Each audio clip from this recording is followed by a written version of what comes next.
Hello, everybody, and welcome to Action and Adventure, the Hasbro Universe podcast. I'm your host, Daniel. And I am your other host, Callum. Yes, and today we are here to talk to you about the Hasbro Universe as we are every day. What is this, your first time listening? If so, welcome. We're glad to have you aboard. So today we have 5 books for you. It's quite an interesting mix that we have, is it not? Yes, it is. We have Aw Yeah Revolution number 2. We have G.I. Joe number 6. Lost Light number 7. Gem and the Holograms Infinite number 1. Yes, we are finally talking about Gem and the Holograms. Hooray! And lastly, Clue. Yeah, Clue. Cluedo, if you live in the UK, that's Cluedo, proper name. Yes, so we'll get to that when we get to that. But first off, let's talk about Aw Yeah Revolution. Yes. Now, for those of you who don't know, Aw Yeah Revolution is a Tiny Titan style book done by Art Baltazar, who's doing the writing and the art. Which I'm sure most, if you're a comic book reader, you probably know Baltazar's work. Tiny Titans, Itty Bitty Hellboy, Little Archie. He's done his primary thing is kind of doing kid friendly versions of classic comic book characters. So yeah, so and then, this issue comes incredibly late. Yes, it was, I think, originally due for release in March. Yeah. This is, I think, the longest any of the IDW books have gone with a delay of. It's like it was originally the first issue came out in April, which was already delayed from February. Yeah, and now it's June. Well, it came out in June. It's currently July, but it came out in June. Which, was like 3 months, so... With this particular one, I'm guessing there is some connection to the book getting dropped from 5 issues down to 3 issues.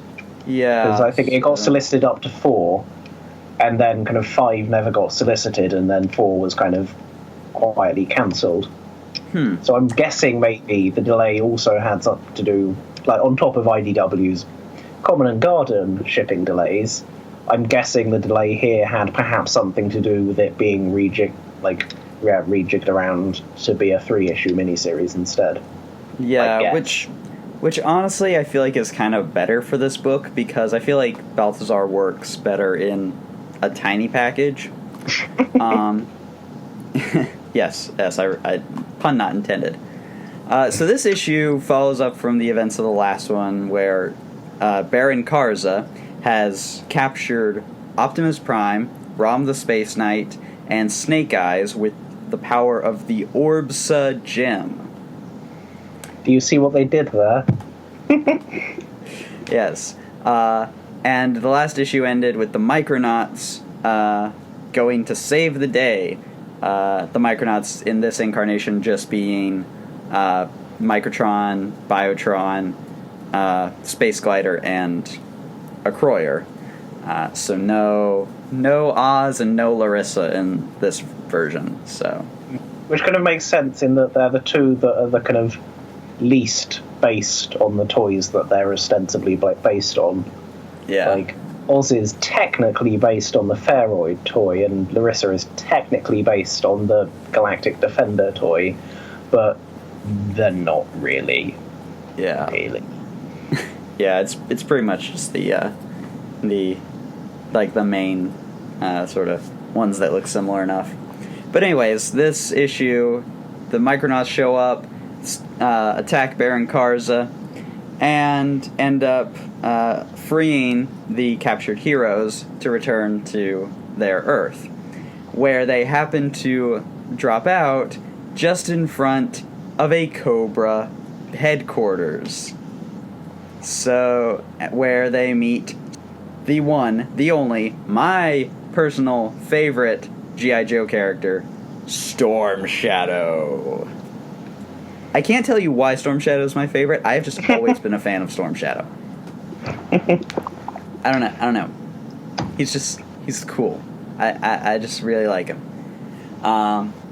So yes, Storm Shadow shows up and briefly fights Rom and Snake Eyes and a Croyer. And then at the end of the issue, it is revealed that Cobra is in command of Optimus Prime. Dun da da. And they've allied. Second, right? The Dire Wraiths are also on their way to Earth. Oh yes, and fighting a little asteroid. It's cute. Yes. Oh, and Cobra allied themselves with Baron Karza. Yeah. I feel like there's not much to say about this because it's kind of exactly what it is on the can. Yeah. It's Revolution. It's Revolution shortened to and made more kid friendly. I will say though, this is my favorite version of Baron Karza. I am dead serious. Baron Karza as the comic book nerd who's collecting his favorite heroes. Love it.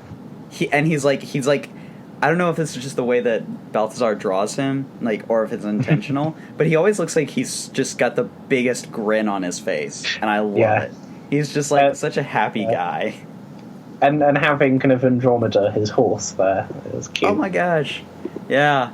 That's the thing, because the regular Micronauts and the regular main universe is kind of skipped over having Andromeda. So the fact that Andromeda's there as his little pet, it's great. I like that this. Oh yeah, I was going to say I like that this issue kind of brought back the kind of trio from the end of Revolution of kind of Rom, Snake Eyes, and Croyer. Oh my god. Yeah. Yeah, those the boys. They are the best. And I love how Storm Shadow is just immediately it's they're attack. It's Optimus Prime comes in and he's immediately an attack from G.I. Joe. It's I will defend his base, and he's just sitting there on the mountain. I love it. It's a fun little book. It's one of those things where I'd recommend it highly for if you have kids. But I will say this about the whole book is it's one of those things where this might be a good introduction for kids to these characters, but let's face it, they're not going to have the same sort of attachment they will to if this was straight. That's the thing. You really want to use the Transformers characters as sort of your gate, you're in with this for kids, and then you can show, hey, look how cool Rom is. Look how cool the Micronauts are. And hey, Rom is the best ever. Anything else you want to add? Yeah, I mean, these books kind of inevitably, I guess, because of the bigger panel size, they do feel a bit shorter compared to your average issue. And it does sometimes feel a bit like, am I getting my money's worth here? With kind of, paying cover price. Yeah, I'm actually not buying the physicals of these. I'm going to wait for a trade if I want to get the physical copy of this. I wonder what they're going to do with the trade for this, with just 3 issues. That would be a very skinny trade if they do it. Just true. True, but yeah. But no, I've been reading it digital, and especially actually kind of doing it panel by panel on a screen. It does kind of kind of accentuates the kind of shortness feeling almost, because you're not really keeping track of actual pages. Yeah. But, because I mean, Brexit and everything, it is normally way most of the comic shops I've come across in the UK, it's now way cheaper to buy digitally than it is to buy physical, just because they can't offer shops can't offer physical issues at the £2.50 Comixology does without making a loss really. But like, certainly if I was buying this in print in the UK, like, I would feel a bit shortchanged, I think. As it is £2.50 on Comixology is like, okay, yeah, fair enough. Yeah. But yeah, it's cute and fun, and it's sort of, yeah, like you said earlier, it does what it says on the tin. Yeah. Yeah, I do like, though, that it's sort of, you know, it's not necessarily feeling beholden to the main, to the main continuity. It's that thing, like, they can do stuff like Storm Shadow, you know, who's currently dead? Yeah. Is that right? Yeah. Yeah, he was killed by Snake Eyes in Snake Eyes Agent of Cobra, and has now been replaced, of course, by Dr. X's pal, who I still wonder is she someone, or is she just a new Storm Shadow? She has to be someone. I can't... If she turns out... Like, even if it's a new character, she has to be someone with some connection to Snake Eyes, or the Arashikage, or something. You'd figure. There has to be more to her than meets the eye. Yeah, because I guess the Red Shadows, they are kind of explicitly the remnants of the Arashikage, so yeah, I guess, yeah. Which again made me think that it was Jinx, because Jinx always wears red, so it's like, oh, she's commander of the Red Shadows, but then it was like, oh no, Jinx is dead, so it's like, yeah. So either she's resurrected Jinx or she's someone else, you know. Hey, this is... weird things have happened. This is the IDW Hasbroverse, and most importantly, this is a world where dire wraiths exist. You can't trust anyone to actually be dead. Until you have until someone has 2 dead bodies, then you can know that they're dead. Alright. Well, let's move on to G.I. Joe! Issue 6. Yes, issue 6. And the second in this second storyline. Yes. Fatal Fluffies. Yes. So the issue starts with Scarlet sending Roadblock and his team down into the ground with mole pods. And, of course, we see 2 new cast members of the book, Spirit and Tunnel Rat. 2 classic Joes who I have always really liked. Tunnel Rat, like, because he was in Sigma 6 and he was in Renegades, and I really like Renegades. Those are pretty much my sort of introduction to Joe. So to me, it's like, oh, we gotta have Tunnel Rat. So the fact that Tunnel Rat is, and of course he was in the Mask Annual. Tunnel Rat was a bit of a kind of regular in previous IDW Joe stuff. He kind of turned up with reasonable frequency, like, whenever anyone was climbing around in air ducts, basically. Yeah. And I think I'm remembering this right, he was one of the sort of main cast of the Van Lente run. I feel like he was as well. I never finished that run, but... And Spirit, I know Spirit had a kind of spotlighty story in the G.I. Joe Hearts and Minds series, written by, what's his name, Max Brooks, the guy who wrote, what was it, World War Z. Another culture clash. Yeah, so I think he got kind of a spotlight story in that, but hasn't really been a character in any actual stories. Alright, cool. Well, that's the thing. I approach this as someone who knows a little bit about IDW Joe history, but doesn't know the full thing. So, to me, it was great seeing these guys again, because, like I said, I like Tunnel Rat. Spirit, I don't really have much of an opinion on, outside of please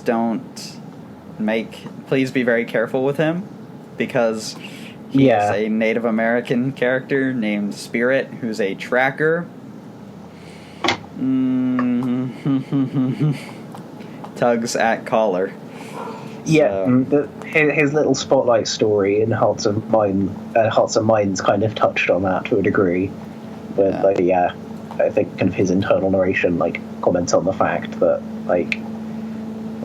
everyone everyone else kind of thinks I'm the reason I'm a great tracker is because I'm Native American.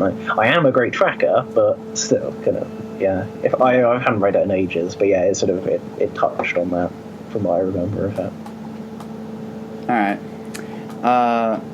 So yeah, anyways, so the team, essentially, Scarlet puts together the team to go underground and fight the Fatal Fluffies that we saw in the last issue.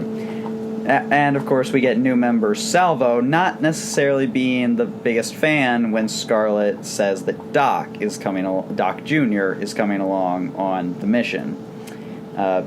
Especially because of Doc's dire wraith nature that was revealed last couple issues.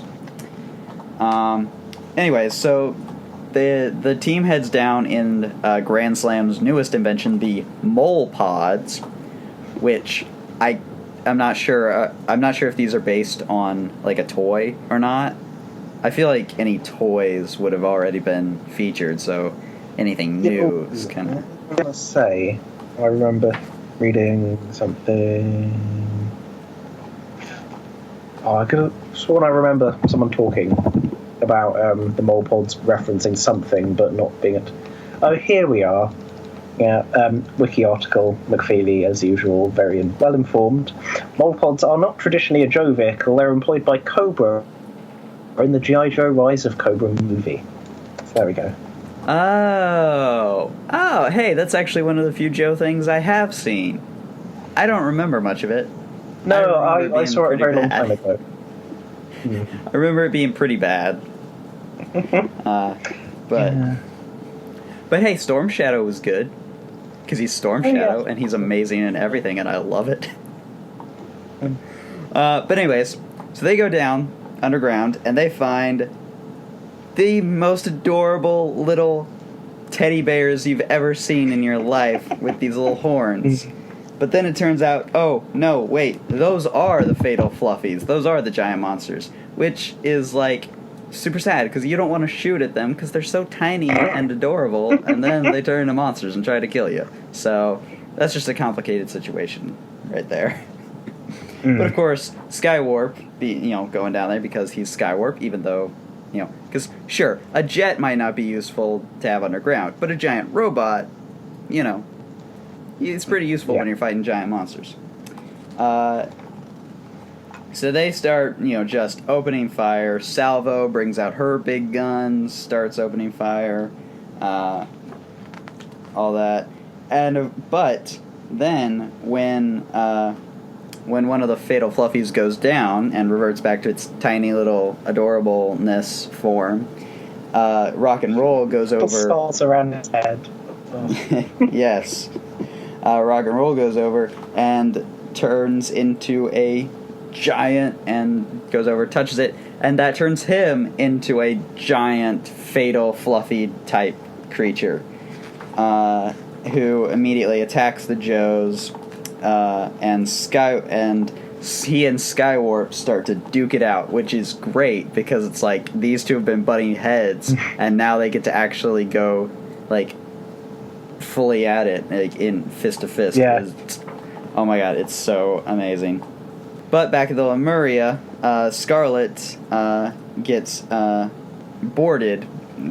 Essentially, the base gets boarded by a certain naval officer, which turns out to be Duke, who has come to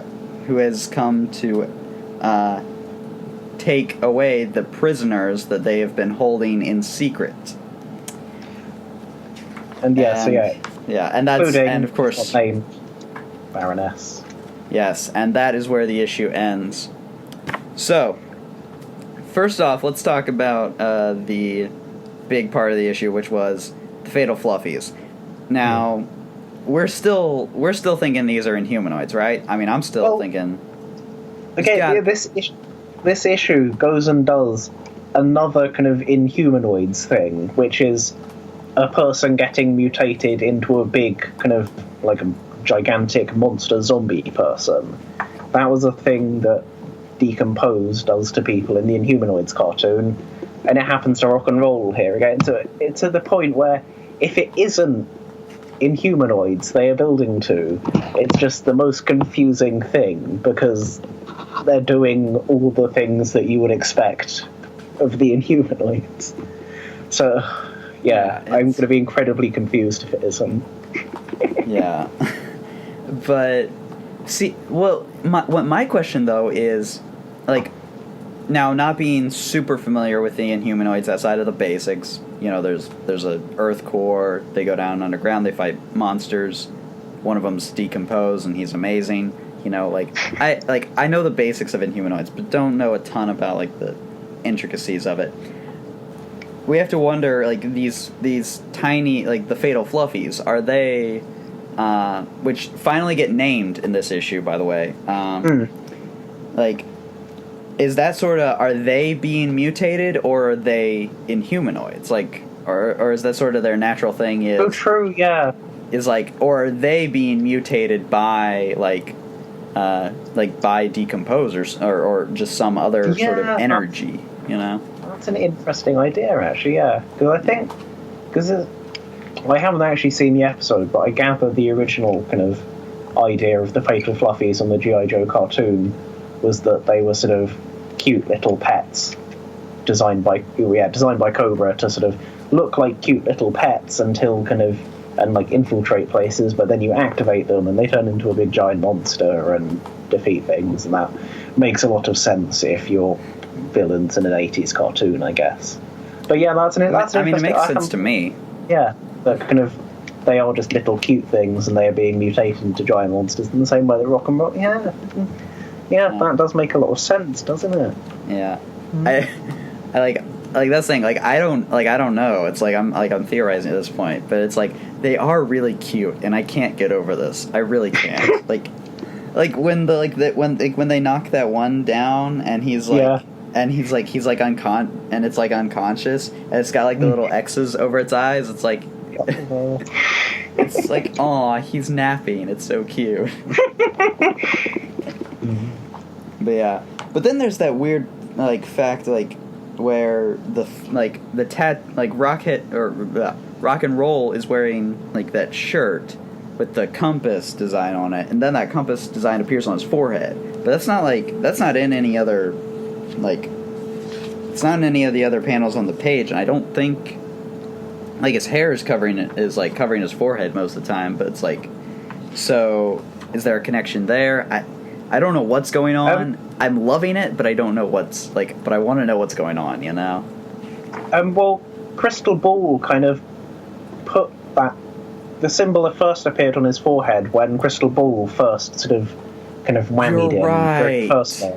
You're right. Okay. And I don't know if I'm not sure, has it been there all the time covered by his hair, or has it sort of disappeared and is it reappearing now? But it goes back to the earlier issues when he got kind of whammied by Crystal Ball. You're right. See, that just shows my bad memory. I forget these little details sometimes. Yeah. Okay. Yeah. And Crystal Ball, of course, has got some kind of odd connection to whatever this deal with Underground Monsters is, because he was rambling about them throughout the entire first arc. Yeah. Bloody Inhumanoids. They've got to be Inhumanoids. It can't not be Inhumanoids. I'm sorry, but it's if this is not Inhumanoids, especially with what we know is happening with Mask. Yeah, Mask also doing Underground Monsters. It's it's gotta be. We've got to be doing Inhumanoids. And not just that, but then also Mask and Joe teaming up for their new comic after First Strike. It's just going to be so confusing if it's not Inhumanoids.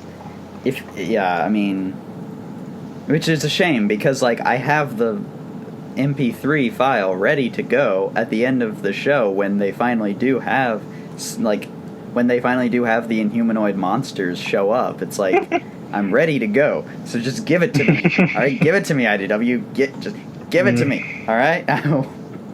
Because back during the first arc, I think we were all kind of thinking that, there's going to be sort of a big reveal at the end of issue 4, isn't there, of kind of Decompose or someone.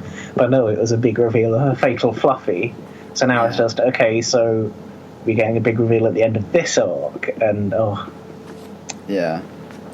And then there was there was that cover where we thought the Fatal Fluffy was like a day. Metlar. You thought, oh gosh, yeah. Is it an Inhumanoid? But no. Yeah. People who watched the G.I. Joe cartoon turned up. Yeah. I do keep meaning to try watching the G.I. Joe cartoon because I hear that it's kind of quite good. But, like, it's reasonably self-aware of like how stupid it is and leans into it. It sounds quite fun. Yeah, I think I've seen the first little mini, the first little mini series because this was like back before they said let's just go full in and do a whole cartoon. So they did like a mini series that went direct to video and all that. Which was, I believe, the first one was the Mass Device. Oh right, yeah, I remember now. Yeah, so I've seen that, and that's pretty much, and some like snippets of the movie, but that's pretty much all I've actually like seen as far as original Joe cartoon goes. Like I said, I was a Sigma 6 kid. You know, the big thing also is we saw Duke at the end of the last issue, and now he's showing up to sort of, and he's very much kind of in conflict. Like you can see the tension between him and Scarlet is palpable. Yeah. I know Duke left at the end of the Van Lente run, right? Well, I mean, I don't know if you can say if it is the end. Does he actually leave on kind of panel during that Van Lente run? I don't remember.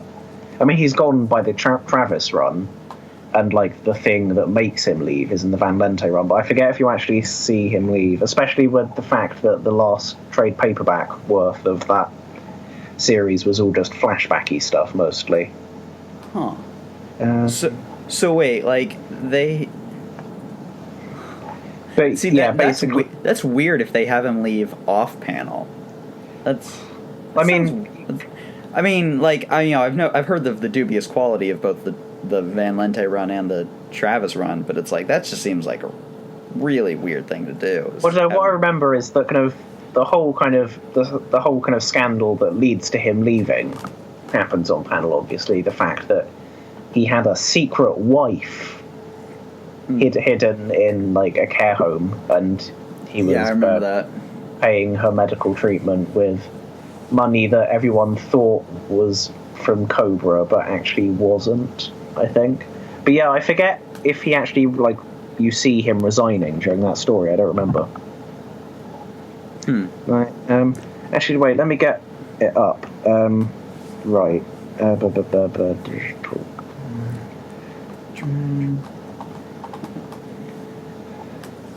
But yeah, so Duke makes his big return to the G.I. Joe stuff in this issue.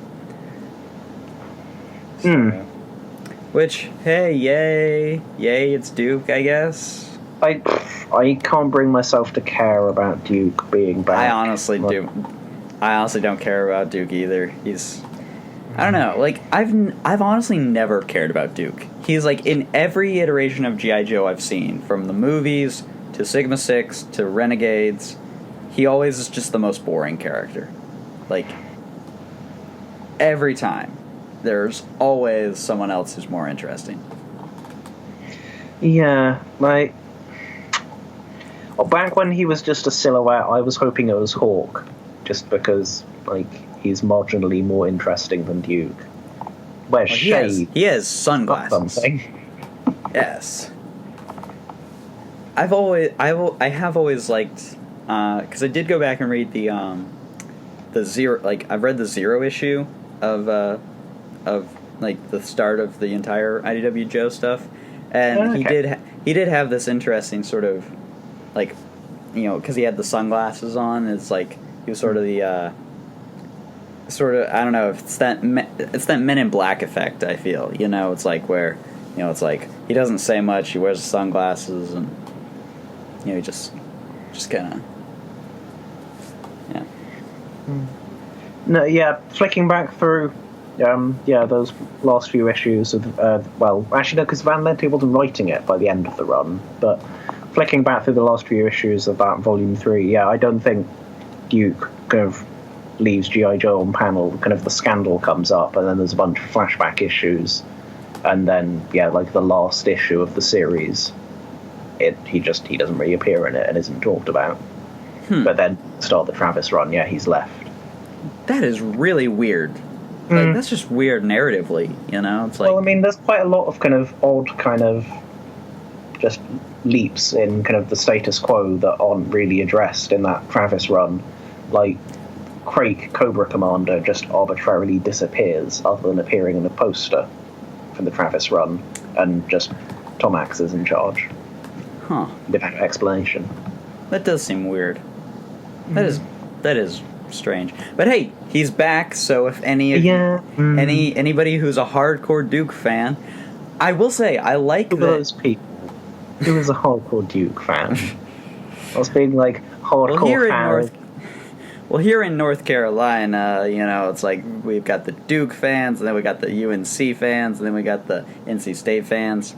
That's a basketball joke, by the way, so, like, I want this on record. I don't care about basketball at all, but I just made a basketball joke. But yeah, I can't see there being hardcore Duke fans in the same way that I can't see there being, like, hardcore kind of ready salted crisps fans, sort of potato chips fans. Like, it's just Duke is like generic, like. Like I said, he is the least interesting character in every G.I. Joe series I've seen. And that's not counting Snake Eyes, who is inherently more interesting being a ninja. It's something. Because was the Channing Tatum character in the movie, that was Duke, right? Yeah. Okay, who they killed off in like the first 5 minutes of the second one. Yeah, that's so weird. What's weird because they didn't even try to like hide that. Like they didn't even market him hardly. Like that's in the trailer. I remember this. No, I remember this because I was actually really excited for G.I. Joe Retaliation when I saw that they fixed Cobra Commander's mask and they weren't doing any of that stupid suit stuff. It's like, all right, so this is cool, but it's like, oh. But then but you ruined it in the trailer. We see him getting blown up. It's like, yeah. Also, kind of the Jump Street films retroactively made me kind of sad about that first G.I. Joe film, because it turns out that Channing Tatum is actually fantastic at action comedy. And he really is. A well done G.I. Joe film with Channing Tatum in the lead could have been amazing. It turns out. Oh yeah. Channing Tatum actually is a really good actor. Like he had just a string of like meh movies, and then it's like, but then like Jump Street, and like stuff like that. It was like, oh, now he's actually a really good actor. So yeah.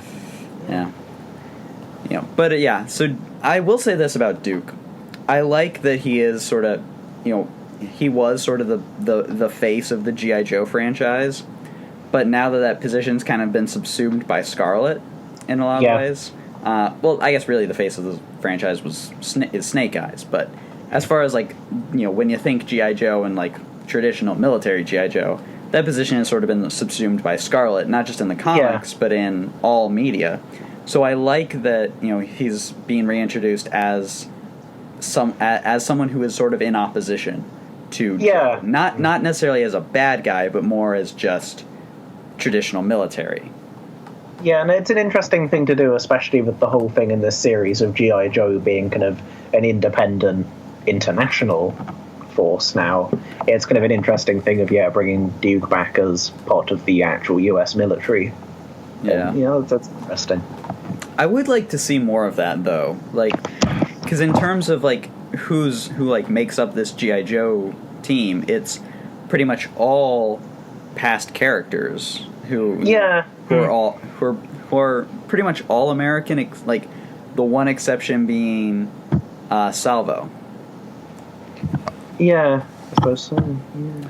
No, what I really want to see is Joe's interaction with the AMP. Yeah. I want, because that's the thing, because, if they're a, that's a British peacekeeping organization now, Joe is an international thing, I want to see them sort of. I want to see the AMP show up. Actually, back before we got the announcement of G.I. Joe Unmasked, I was pitching on Twitter a G.I. Joe Action Force book where you'd have some of the Revolutionaries cast, some of the Action Man program cast, and maybe Helix and Snake Eyes or something to pad it out with popular people, and do kind of an Action Force book almost. Yeah. My headcanon is that Quarrel is oh gosh, what was the original Quarrel? Was she Swedish? Or oh, I don't remember. She was I'll look it up. But that's the thing, because the only other person that we know that we don't know for a fact is American based on their previous history is Quarrel. So who just appeared in that one shot from. Okay, yes, she was from Switzerland. Okay, so she was Swiss. Okay, so my headcanon is that in addition to Salvo, who's from Samoa, we have Quarrel, who's. My headcanon is that she's Swiss. So, boom, headcanon. This was a solid action. Overall, I don't think there's any more to say about the actual plot other than this was a solid action issue. This has to be Inhumanoids, and the Fatal Fluffies are adorable. Yeah, because that is kind of the one complaint I would say about this Citizen Joe series is that when issues get actiony, the story kind of ends up decompressed as a result. Ultimately, not a lot happened in this issue, and it's not a bad issue because the action is kind of fun and there's a lot happening. But it does feel a bit not a lot happened here, which it happened a bit in the second half of the first arc, and it's probably the one thing I'd say where could be better with this series is that the action sometimes sort of pushes the plot out a bit. Yeah, but it's still well done action. Yeah, it's well done action, but that's the thing. It's one of those things where it can be. There are times where it feels like it slows down because he takes up a lot of panels to show the action. So it's really well done, but it eats up panel space. So yeah. And I should say, after a fill-in last issue, the art is back to regular Milano Giannis. Yes. And it's very nice. Yeah. Oh, great artist. I love his artwork.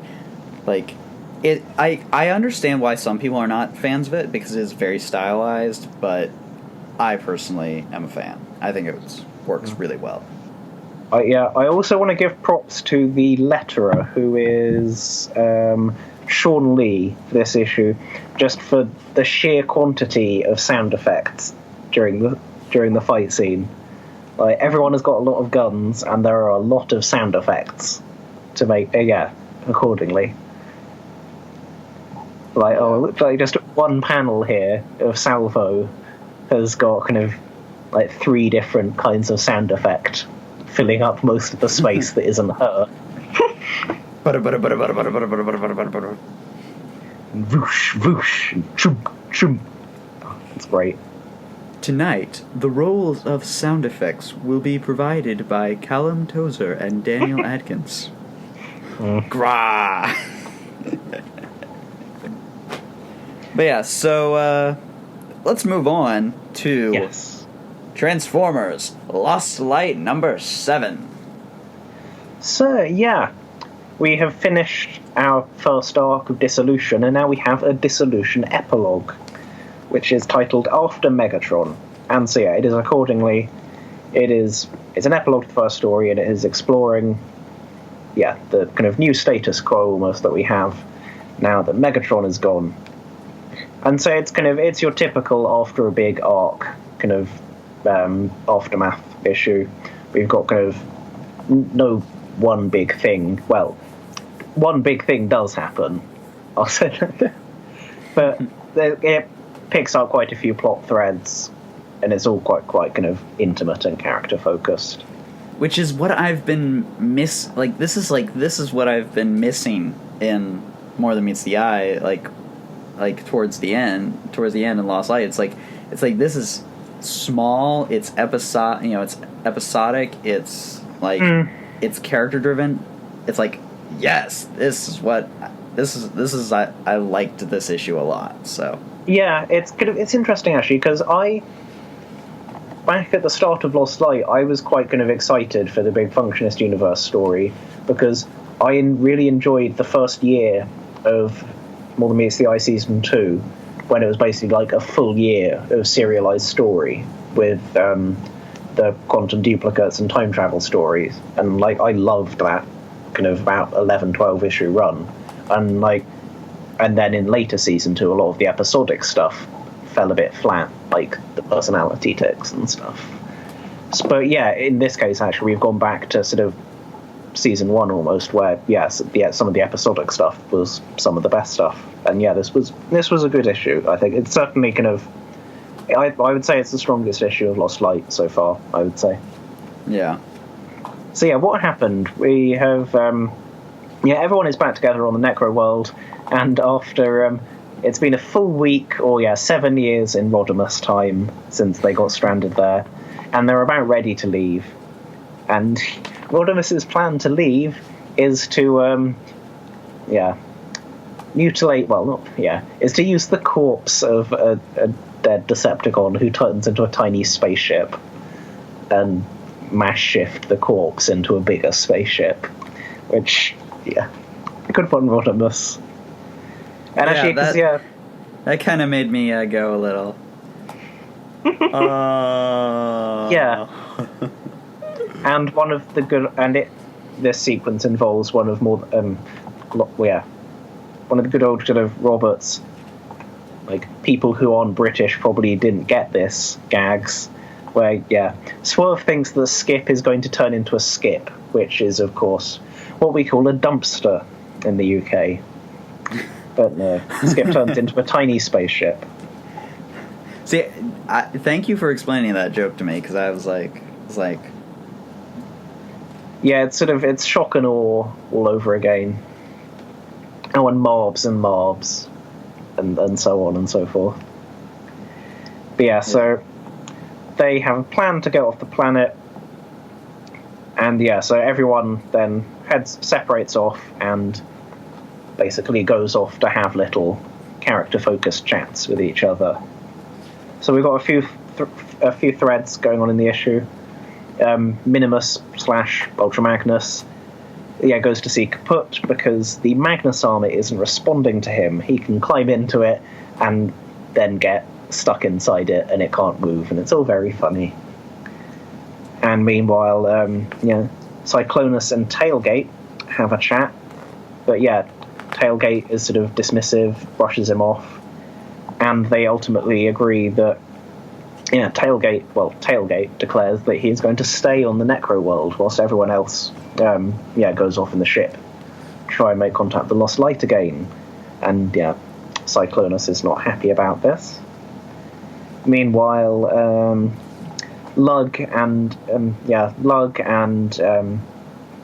Anode and Nautica and Roller hang out for a bit, and there's the adorable panel of Roller just sort of tossing Lug up in the air for fun. It's just that's about as much as those two characters do this issue, but it's adorable.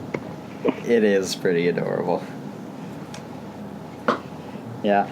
See, what someone was posting about this, I think on TFW, and they were asking, like, what is Rodimus going to say to Optimus Prime when he tells him that Megatron is, that they lost Megatron in another universe? My question is, has anyone informed Optimus Prime that his old buddy Roller is back? Yeah. That is, that's, like, that will, I assume, have to be addressed at some point, because it's kind of, it's a reasonably big thing, Yeah, well, and that's the thing, I feel like Ratchet, as soon as they get, because presumably they just don't have communications, but it seems to be. So, but that's the thing, as soon as they do, Ratchet is gonna call up Prime and be like, hey, so Roller is alive. And Also, and can I just say, as if Optimus Prime didn't have enough on his plate. And so then, as everyone is loading onto the ship, Rodimus figures out why the Magnus armor isn't responding. It's because the armor, it recognizes personality, and Magnus is currently currently in two minds about how he feels about Megatron. And Rodimus gives him the prod to snap into, no, Megatron is a bastard, I am angry about this. And we get sort of, a character development for Magnus in that he is edging back towards his sort of season 1 uptight neurotic self, which is, that's going to be interesting to see how that is handled going forward. Yeah, which, I don't know, I feel like this is going to... It's not going to be something that lasts, I don't think. I feel like this is going to be a sort of... We're going to relapse back into this, but, like, it's going to be it's not going to last, I don't think. I hope not, at least.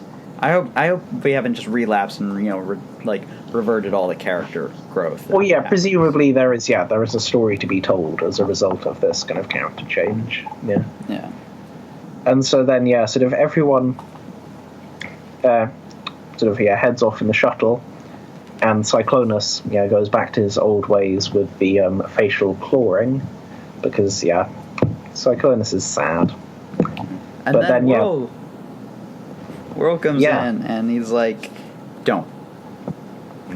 It's okay, buddy, I got you. We're gonna be pals. Like, we can be sad about things together. Whirl is always sad about literally everything. Well, you bastard. Well. And then we close the issue with, Tailgate and Kaput. Because Kaput reckons... Firstly, of course, we learn that, Tailgate deliberately, is deliberately staying behind. He does still want to be with Cyclonus, but he, refuses to put Cyclonus in danger because he has still got this super spark that causes him to, have fits in his sleep, basically, and hurt himself and anyone near him. But Kaput reckons he can fix it, and his solution involves sealing Tailgate inside an underground chamber and flooding it with neutronic radiation. And this process is going to take 6 months in total between the radiation and letting the radiation sort of dissipate so it won't be harmful. And so, Tailgate hops into this underground box and is ready for 6 months underground. And he is just chatting with Kaput over the radio back up on the surface, and then suddenly Kaput stops responding, and it's because Kaput is dead. Fangry has torn his head off, because Fangry is still nursing a grudge about when Tailgate beat the hell out of him during the first arc, and Fangry adjusts the timer from 6 months to 6 million years, and buries the tunnel, and time passes, and grass grows, and flowers bloom. The end. Well. Yeah. So, that was, needless to say, the big talk of the town when this issue came out. So, let's just go ahead and get through this. What do you think is going to happen, Callum? I have literally no faith whatsoever that this is the end of Tailgate's story. It's a cliffhanger. It's not an ending. It is a cliffhanger, and like all good cliffhangers, the question is that you're not supposed to believe that the person in danger is actually going to die or be gone forever. You are supposed to think, oh gosh, how are they going to get out of this one? So I interpret it as a cliffhanger. It's not Tailgate is dead forever. Like, please. Like, of all the characters that I have no faith in James Robert killing off for good, like, Tailgate's up there. Yeah, I'm kind of, I'm pretty much with you on this. It's like, there's no way Tailgate, who has been on this who has been in this book since the very beginning, issue 1, like his whole like what he was practically he was kind of the audience surrogate in in More Than Meets the Eye. So it's like there's no way that he's dead. He's like, I don't know what's going to happen to him, but like he's not dead. I don't think so. That being said, the particular imagery, it is rather unfortunate with the good old bury your gaze trope. It is somewhat unfortunate here that he has literally been buried here. Yes. And I can understand why a lot of people have not been best pleased by this. Yeah. And I think like this book has always ultimately been about robots being sad and gay, and it's funny. It's a funny book and kind of wacky and zany at times, but that has always been kind of the surface layer on top of everyone always being sad. And I think over time, the slider has shifted further towards the sadness. And I think a lot of people are getting kind of worn out almost by terrible things happening to their favourite characters constantly. Yeah, which is understandable. Yeah, like, you have to question, like, it's a good, like, I'm not going to say this is a bad issue, because it was good, and I think it represented kind of a return to a lot of kind of the stuff that was good in season 1 in terms of kind of character drivenness. But I can absolutely see where people are coming from when they are kind of upset that presume there is going to be a story told about it, obviously, but it is just I can absolutely see why people kind of like are not happy that it's just let's put the characters through the ringer for no reason that is apparent right now. Especially like I'm gonna say especially, but actually, on one hand, I want to say, I guess I'm happy something is happening with Cyclonus and Tailgate, because their kind of shared story arc hasn't really gone anywhere since the Lopsided Triangle, the end of the sort of them and Getaway story, where it seemed like Cyclonus had died and that was the end of the story and it was all sad, but no, he hasn't died, huh? And then since then since there's been the Super Spark thing, but Cyclonus and Tailgate as a thing hasn't really gone anywhere since then. So I guess on one hand, it's nice that something's happening. Yeah. But I'm honestly not sure how I feel about just let's do something terrible to Tailgate. Why not? Like, really? Well, that's the thing I thought about, because I was watching McFeely's video on the IDW comics and sort of where's it's like what's sort of like where to start and all that, and of course Last Stand of the Records came up as a good sort of thing that introduces that sort of gives you a glimpse at what More Than Meets the Eye is all about. And I thought about that and was like, Last Stand of the Records actually gets pretty gruesome, with the whole Overlord fight pits and all that. Oh well, yeah, it's a deliberately bleak book. Yeah. Oh yeah, but and I feel like when most people think about More Than Meets the Eyes, they think about the happy, fun, gay robots and all that. But it's like, but then you can get stuff like this, which is brutal. Like, this is a brutal ending, and yes, it is. It does stray into the bury your gaze trope, but it's one of those things where, as we talked about with Till All Are One, you can write a story about something really dark happening, but write it really well. And this is being really well crafted. And that absolutely. And so I won't fault. And that's the thing. And I'm with you. This is a cliffhanger. Right. This has to continue. This has to keep going. Like this is not the end of Tailgate. So, like, whatever happens, I'm interested to see.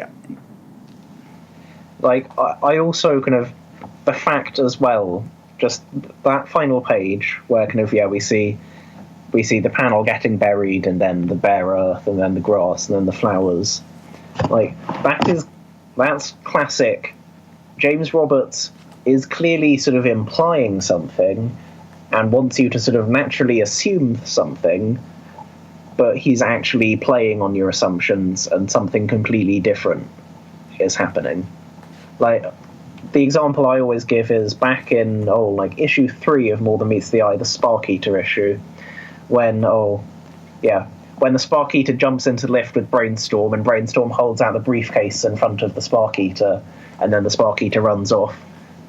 The obvious implication, and the one that you make really naturally without kind of thinking twice about it, is that, the whatever's in the briefcase, which was at that point a mystery, that scared off the Spark Eater. But of course, the actual reason was that Brainstorm was like a zombie person from touching Nova Prime's dead body. But and that final string of panels where, we see grass and flowers grow over it, but it's with a big time jump each time. Like, I would not be surprised if we subsequently learn that, Tailgate got dug up and they planted some flowers where he had been buried for reasons, and that's what those final panels are. Yeah, we'll see what happens with that. Again, I'm just, like, the Functionist, Universe story was all right. Like I didn't hate it, but it's like, I'm glad that we're finally going to be getting back to the ship. And I know we still have a few more issues to go until we do see the ship, but it's like, that's what I've been wanting to see since the end of Dying of the Light. It's like, let's see them get back to the ship and all that. And so now we've started the journey. What'll be interesting to see, though, is will we focus just on the journey and sort of leave Necroworld behind, or will we do similar to the thing that happened in the Functionist Universe, where we'll cut back from the Rodimus and company on Skip to the Necroworld and all that? Or is this sort of our indication, or is, like, especially with this ending, is this sort of going to be one of those things where we're going to go off with Rodimus and Skip and, then get back to Lost Light and then come back to Necroworld when Rodimus and company come back to Necroworld to get the rest, and then we'll find out what has happened with, like, Fangry and all that. Fangry, the little bastard Fangry. Yeah. I think what we know, I think, about coming issues is that 8 and 9 are a two-parter about Nautica, Velocity, Anode, and Lug kind of visiting some planet or other. I think, like, bit of it. It's the kind of Girls' Day Out episode of every Western cartoon ever, where all the female characters have an episode to themselves, isn't it? But I think, so that's like 8 and 9. And then I believe he said it's a trilogy starting in issue 10 about the mutineers. So possibly we will spend issues 10 to 12 just on the Lost Light without any of kind of like Team Rodimus, possibly. Yeah. So that's going to be interesting. So, like, I'm the thing I'm most interested to know is, like, how does my fave Perceptor feel about the mutiny? Because, like, Perceptor was probably one of the sort of most major characters that wasn't, part of kind of Team Rodimus that got stranded. Like, I can't think of anyone kind of more prominent than him. Yeah, and that was in the Necroworld. Yeah, and he wasn't. Was he? He wasn't in that last group shot, was he? What of the mutineers on the bridge? Yeah. Don't know. Let's see. I'm googling it now. Let's see. Okay, yeah, we see Blaster, Mainframe, Blue Streak, Riptide, Crosscut, Grapple. I think that's Hoist.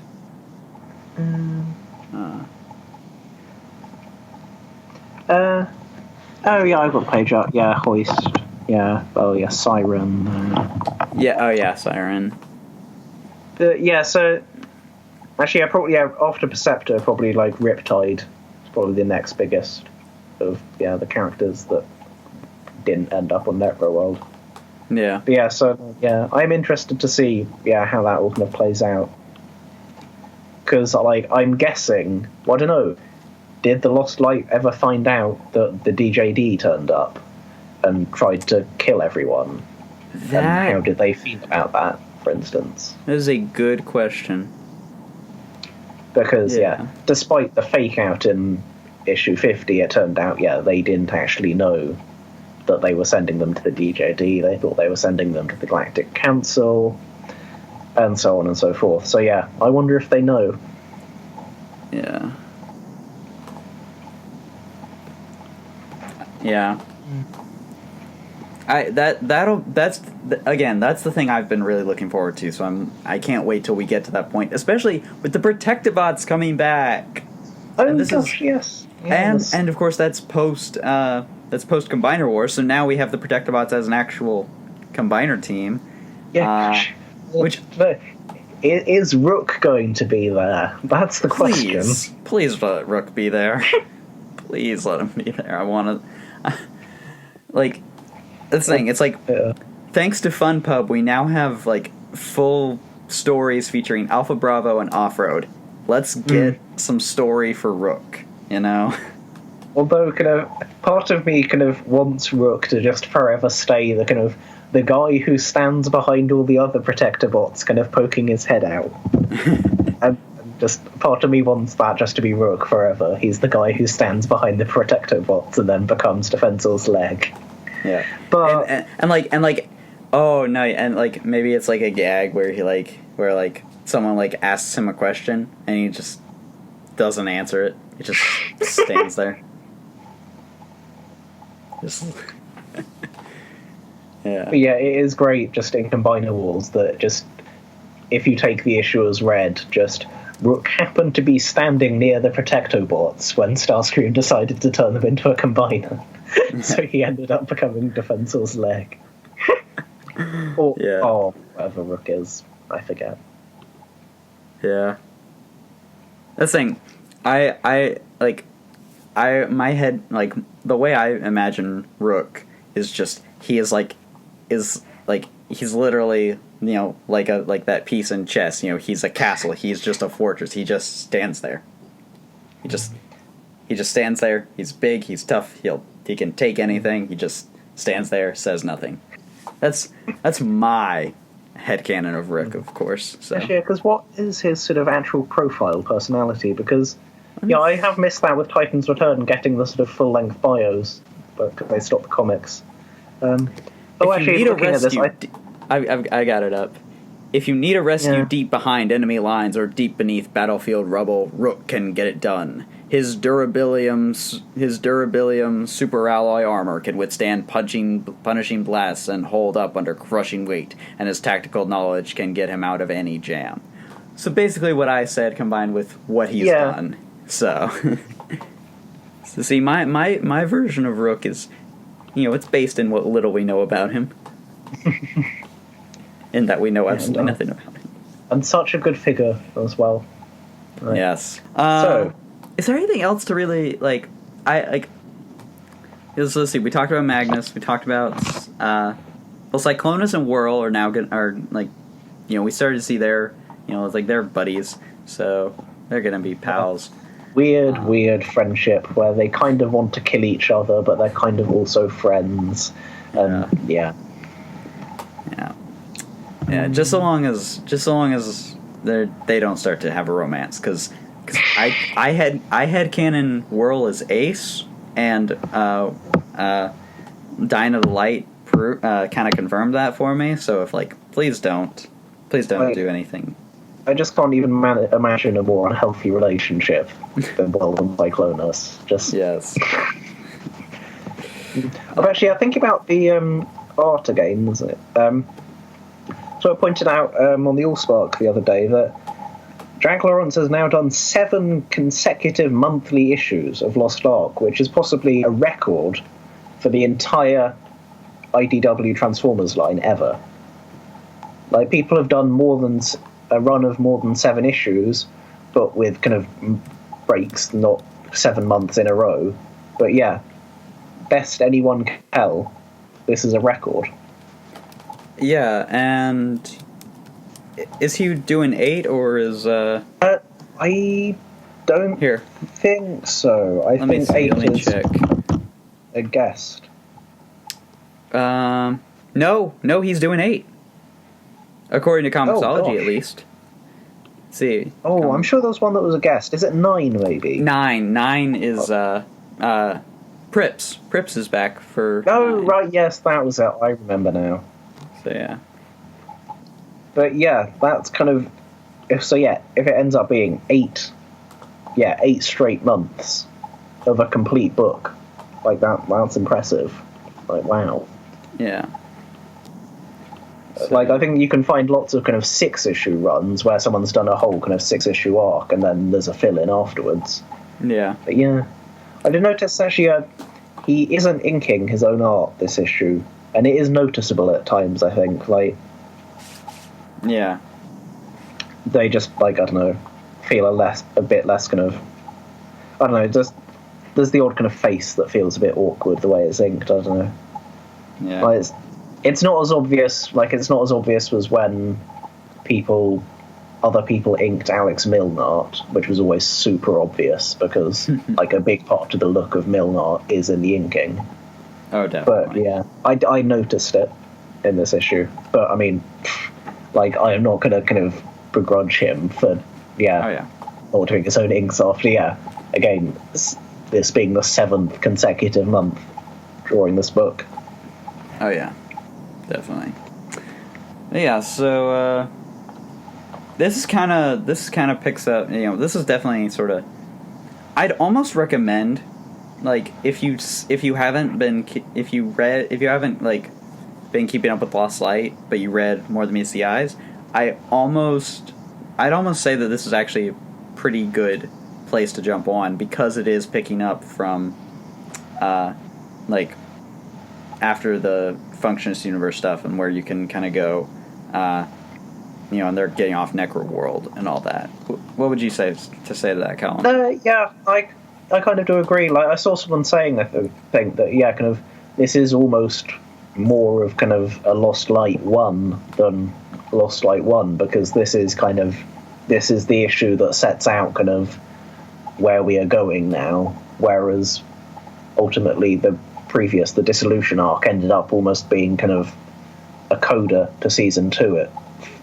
Yeah. Like, well, I mean, yeah, Dying of the Light was kind of a finale for Megatron's story, but then, the previous arc did end up being kind of, like a kind of coda to that, and this is now kind of the new start almost, but the first issue wasn't, because the first issue was pretty much straight up More Than Meets the Eye 58. Like, it picked up immediately after the end of Dying in the Light without, like, a break. Yeah. Alright, let's move on to Gem. She's truly outrageous, Gem. Gem and the Holograms. The better. Wait, is that the better of the 2 Gem theme songs? I don't know. That's the better one. There's a second one that's like really rubbish. I didn't even know there was a second one. For some reason it changes, I gather, partway through. It's like, now, like, me and my friends are Gem girls, and it's really bad. No. So Gem. Gem. Is my name. No one else is the same. Gem is my name. So, this is it's the first part of the Infinite crossover. Well, it's a big event story called Gem Infinite, and confusingly, rather than just being a 6-issue miniseries, it is being run across alternate issues of a Gem and the Holograms Infinite and Gem the Misfits Infinite miniseries of 3 issues each. It's really weird. I don't understand why they're doing it. Like something like Dark Cybertron, where that alternated issues of More Than Meets the Eye and Robots in Disguise, that was like, okay, that makes sense because their existing books were already running and they will still be running after the event is over. But this, it's especially for the event, why is it being published like this? I think the idea is the same thing as as Dark Cybertron, except they want the number 1 on the cover to sort of allow, to basically sort of, like say to sort of allow newbies to kind of catch, to jump on with this, like for instance myself, who has heard amazing things about Gem and the Holograms but hasn't actually read any of Gem and the Holograms himself. So I mean, by all means, like, by all means have a new number 1 for this, but I just don't understand why it wasn't Gem Infinite issues 1 to 6 rather than Gem on the Holograms Infinite and Gem the Misfits Infinite 1 to 3 each, which just seems odd. But so this picks up after the conclusion of the 26 issues, so pretty decent run, Gem ongoing. And also the Misfits miniseries, which also finished, should have finished the same month, but I don't think they actually did with the various delays. But so and it's a deliberate jumping on point for people like you, Dan. And we got a story so far page, and I like in Gem the character page is always the guest list, which is cute. Yeah, I liked that. So. And so you get a little recap at the start. So Gem and the Holograms been through a lot, including most recently Jerica's struggle with her dual identity as Gem. I'm assuming that if you're listening, you probably at least know the base concept of Gem and the Holograms, which is that Jerica Benton and her sisters are in a band, and Jerica Benton uses their basically magic computer called Synergy to turn herself into superstar Gem using holograms. And so the series. I knew enough about Gem to be disappointed by the movie. Okay, I'll go ahead and lay. I've not seen that. And lay that out. I hear it's bad. I've not seen it. It's really bad. It's really bad. Oh, it's. I went to it with some friends, one of whom was a big Gem fan, and we all knew it was gonna be bad, and we went to see it because of that. We didn't realize how bad it was gonna be. It's so bad. Oh my god! Anyways, no. Anyways, So throughout the previous ongoing and the Misfits miniseries, the Holograms acquired an extra member, so they went from Gem, Kimber. I believe it's supposed to be Shayna, at least because people call her Shay. I've not seen I keep meaning to watch more of the cartoon. I think it's Shayna rather than Shana, which is what I'd instinctively say Shana, but Arja, and they were joined in the kind of last couple of arcs by Rhea, right?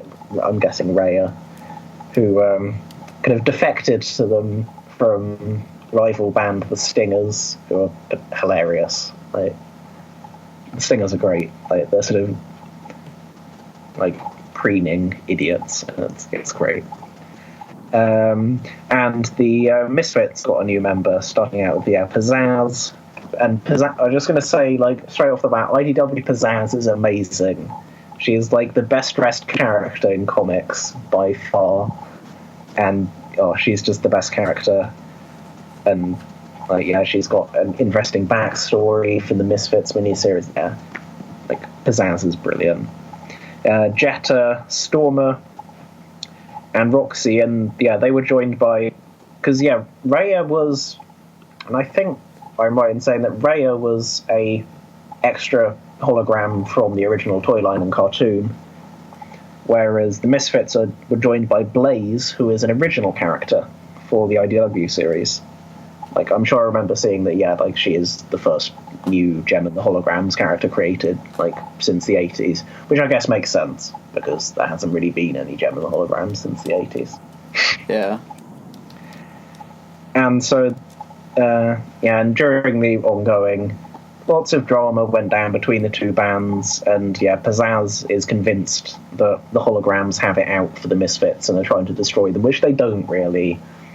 But and there's a big rivalry, and we open this new crossover with Gem and Pizzazz shouting at each other, and a big standoff between the bands. Yeah, and we get some very fun little character bios. Yeah, which was actually very helpful for me as a new reader, but it was of course, like the first page is literally just Gem and Pizzazz screaming at each other. Although I did love their interaction later on, like when they jump, like cut back to the, like when they cut to like because they kind of jump back and forth like in time and all that. Yeah. But I did love, because I've seen like a lot of pictures of these two. Like everyone's fighting, and then Stormer says to Kimber, she's just like, "Hi, baby," and they're like, "Hi," and they're like, "Man, what do we have to, like? You see, like, can you believe what we have to put up with? Oh my god." Because that of course, I didn't mention that when recapping. Kimber and Stormer are dating, which I believe comes out of like an episode of the original cartoon where they both leave their respective bands and like form like a musical duo together. And so they are dating in the IDW series, and there's lots of sort of dating the enemy drama, and it's all very exciting. See, at first when you said that, like, I believe that comes from the original cartoon, I was about to be like, wow, Jim is a lot more progressive than I knew for the 80s. But it was like, oh, okay. But they teamed up for an episode, and I think as a result of that, were a popular, like, of what a Gem fandom there is. Apparently, it was popular shipping them because of that episode. And IDW ran with that. Yeah. And, by the way, can we talk about... this issue... Sorry, but can we talk about just for a second, how excellently, despite being on Wikia, how excellently designed the Gem wiki is? Like, oh my god. I've not seen this. Excellent wiki. Like, so good. They're like up to date with the comics and everything. It's great, actually. Oh. Yeah. Oh, yeah. Yeah, it's like very nicely done. Yeah. They like, it's Wikia, so I mean, like, but it's like, wow, they really made it work. So, anyways, digression. Yeah. Back to you, Callum. So in this issue, the argument that we see at the start is in the aftermath of a charity concert that the Holograms have been doing. And so we get a bit of immediately after the concert we see a scene that essentially serves to recap the new reader as to the status of Gem's relationship with Rio, who was boyfriend of Jerica Benton during the ongoing, who in the final arc of the series found out that Gem was actually Jerica and that she had been deceiving him, and they broke up as a result. So that is recapped nicely in this scene, and things are still kind of awkward between them, as you would kind of expect, because but there was lots of sort of amusing goings on had with the dual identity thing, in that at one point during the original ongoing, Gem kisses Rio, and because she kind of forgets that she's Gem, and so Rio's not best pleased about having been messed around like that. Yeah. See, now, okay, I do have a question for you, because this was something that I wasn't sure about when I was reading. Are the characters, like, are they supposed to be teenagers, or are they more like young adults, like over the age of 18? They are in their early 20s. Okay. The first few issues had profiles in the back which gave ages and heights, among other things. But they get profile heights. We've got Gem 23, Arja 23, Shayna 22, Kimber 18. So they're young adults. Yeah, well, because that's the thing, because the character design is, like, I want to say this, the character design is really good. I really, love the character design for this, like for these books, but it was drawn in like that's thing like. Especially like because there's a wide like there's a lot of different body types, a lot of different like characters wearing different colors. It's really well done. But I was wondering like, wait, are these like? At first I thought they were supposed to be teenagers, and then I was like, wait, is that actually the case or not? But so thanks for clearing that up. But actually that would have been a good thing to sort of put in the back of that issue, rerun the profiles from the first few issues. Yeah.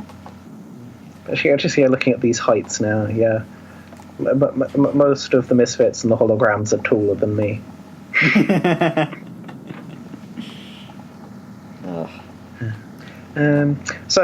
The issue continues with the Holograms are hanging out back in their sort of tour bus, and talk a bit about again this issue. Quite a lot of this issue does serve to kind of recap the new reader with the status quo. So we have the Holograms talking a bit about Gem's stuff that's been going on, and they name drop briefly Silica. A point after what happened with Silica, where I thought maybe I could leave Gem behind. Silica being the evil computer that takes over Synergy for an arc, and all the Holograms, get mind controlled by her and have gothy new outfits, and it's brilliant. Okay, see, this is what I want out of Gem and the Holograms: sci-fi stuff.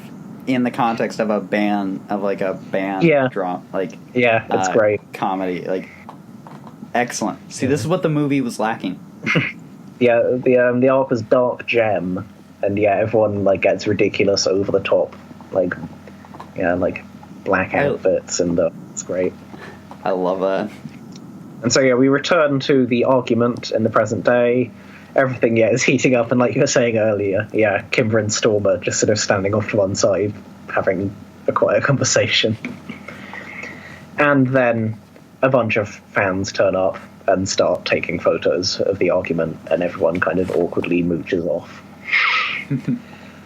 But then later, and after a change in artist, which, because the first half of the issue is drawn by Stacey Lee, who was originally announced to be doing all three of the Gem and the Holograms issues, but for whatever reason, she is replaced by Jen Hickman, the second half of this issue, and the remaining two Gem and the Holograms Infinite issues. So after an art change, the Holograms are backstage somewhere, and they are approached by Tech Rat, who is the Misfits kind of computer genius person that helps them with nefarious schemes on occasion. But is it the Tech Rat they know? He has dire warnings and is seeking help from the Holograms. Yeah, and he See, I don't that's the thing. This character showed up, and I was like, I have literally no idea who you are. So so it was one of those things where it was so I don't know if he's an original creation for the comic or if he was in the cartoon. I think he was in the cartoon, I believe. Okay. But Tech Rat turns up and says he's been sent by Hologram's father, Emmett Benton. And that's shocking because he's dead. So I should point. I suppose it's worth pointing out here that the four original Misfits Holograms are sisters with Okay, Gem, I knew that. Gem and Kimber are biological sisters, and Shayna and Audra are adopted. See, I did know that. That's again, that's part of the sort of the basic premise that I do. Yeah. It's So Tech Rat goes on to explain that I would never use your father as a joke. Your father is like a father to me. He elaborates. And he's talking about not the exact same Emmett Benton that they knew, because he's from a parallel dimension. Meanwhile, outside the Misfits, Pizzazz in particular is still grumpy, and she decides to storm back in and confront the holograms. And meanwhile indoors, Tech Rat opens up a big portal to the parallel dimension where he comes from, and asks the holograms to come back with him to help them save his world from technology that's fallen into corrupt hands and threatens to destroy the world if left unchecked. And the holograms don't believe him.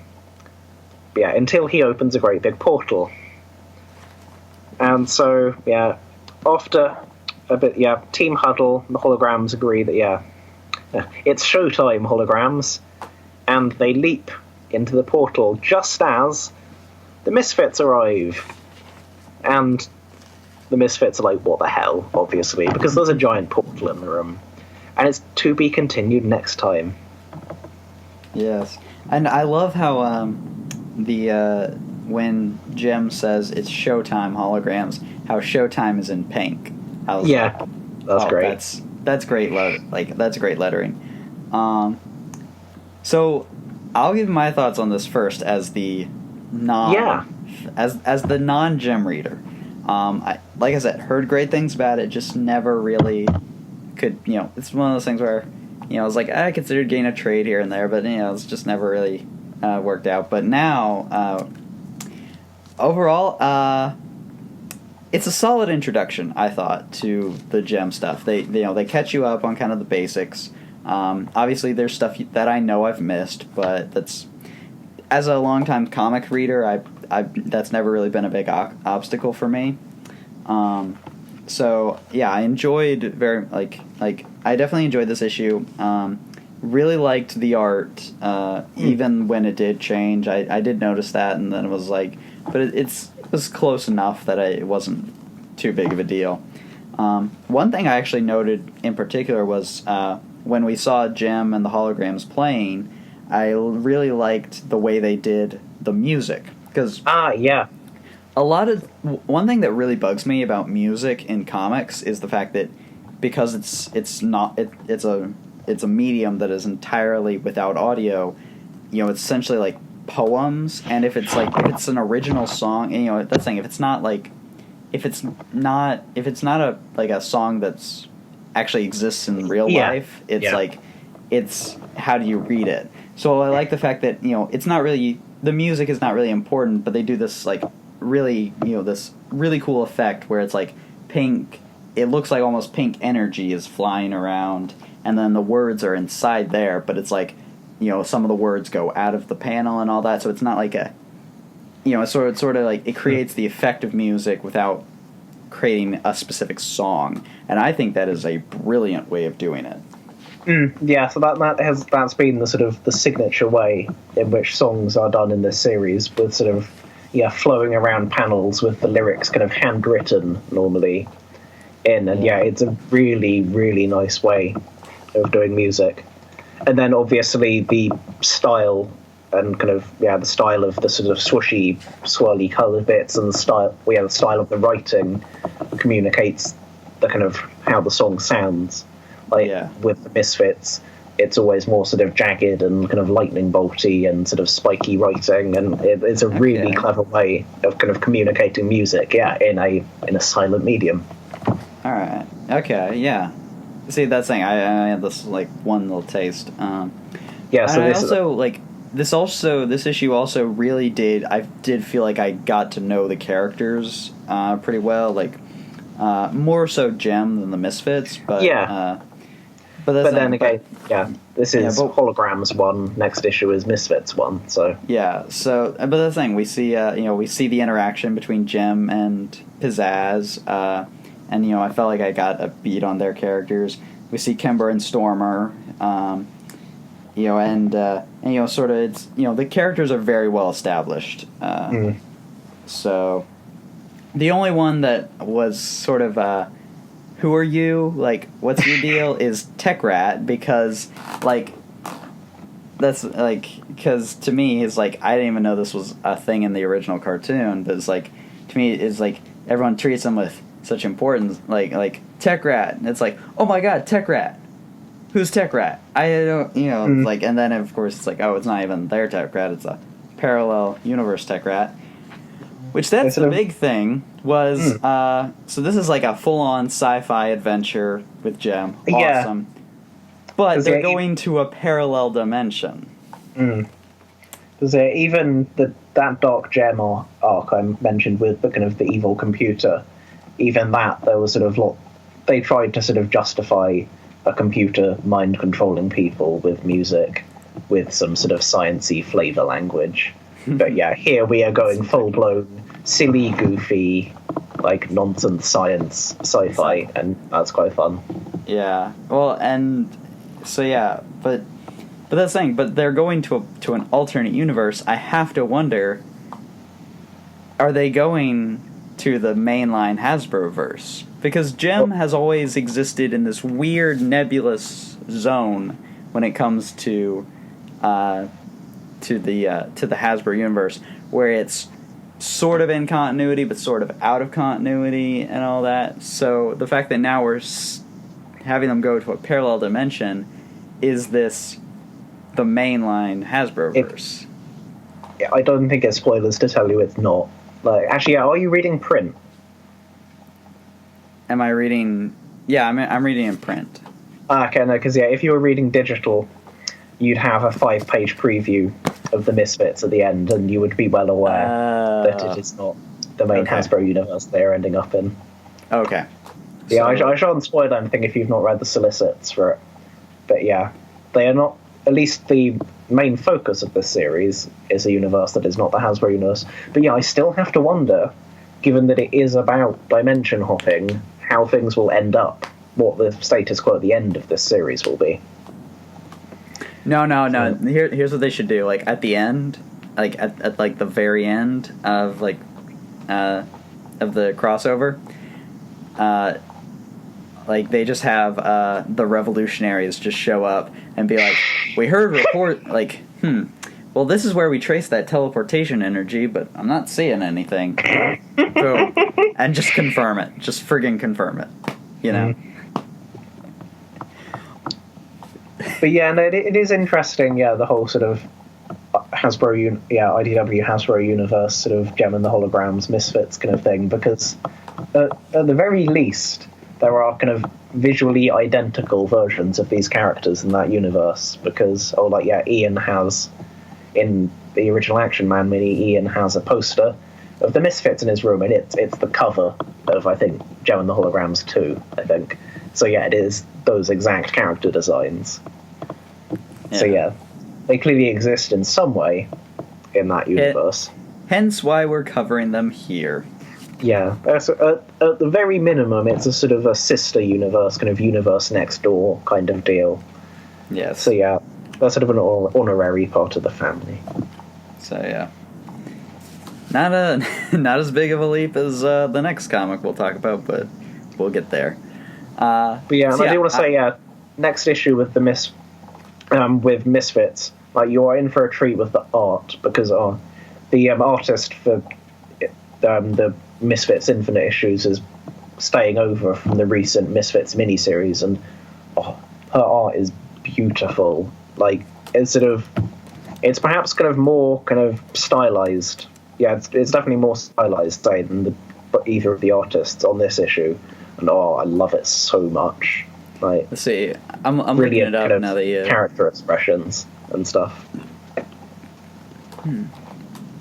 Okay, I haven't read anything that she's done, but looks interesting. So, yes, like it's like one of those artists where kind of you can always find there are always perfect faces to crop out for reaction images. That kind of artist.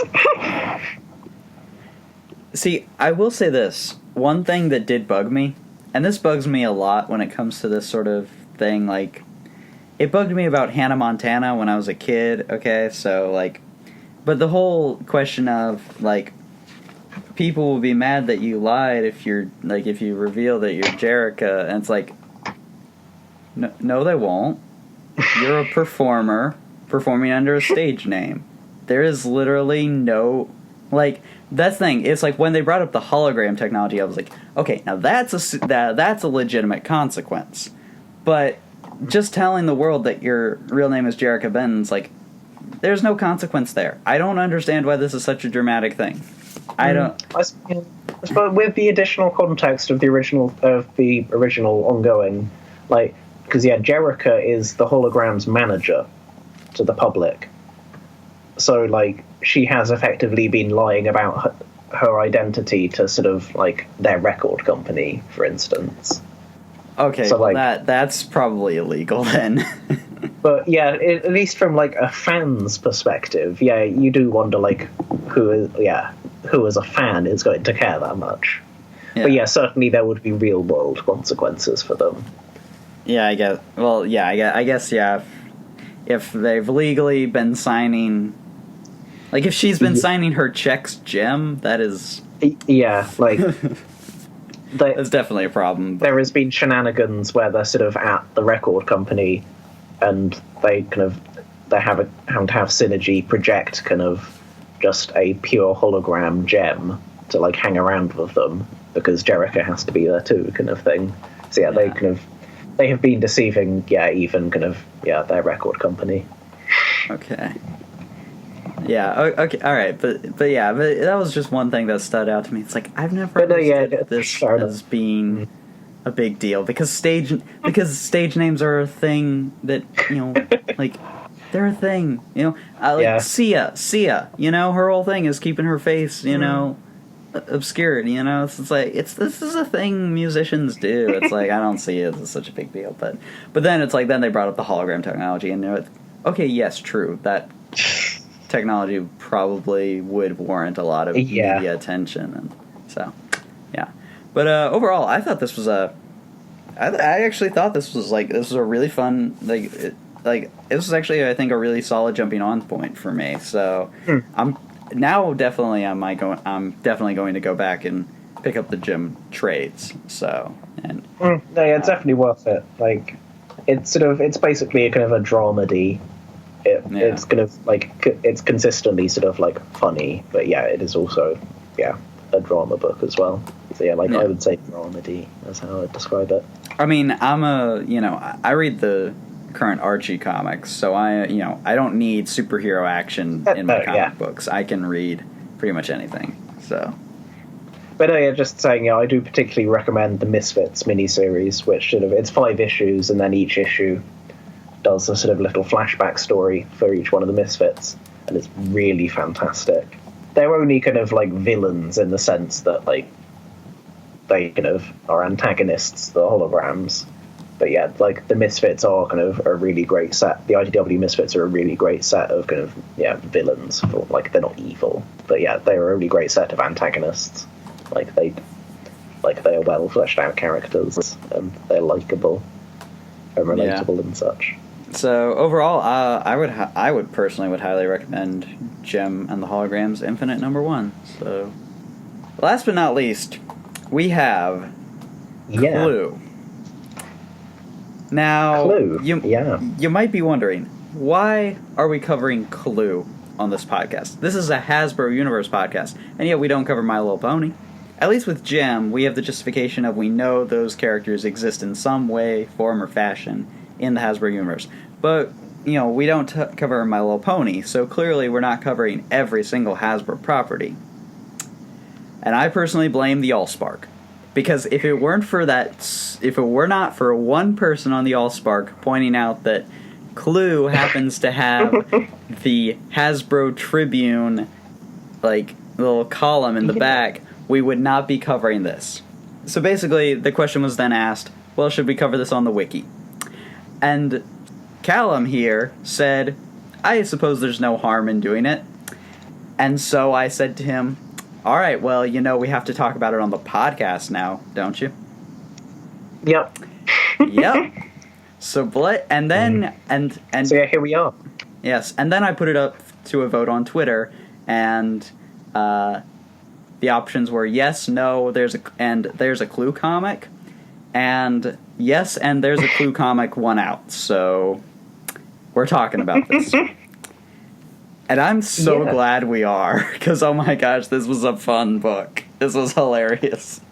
I've actually never played Clue, so this is actually, like, was a pretty, like, so this was actually, like, kind of my first, nor have I seen the movie. I know the movie is great, but this was pretty much, like, an introduction to Clue for me. I don't know if you've ever played Clue, Callum. Well, yeah, I've played Cluedo a very long time ago, but I've not seen the film. So we start off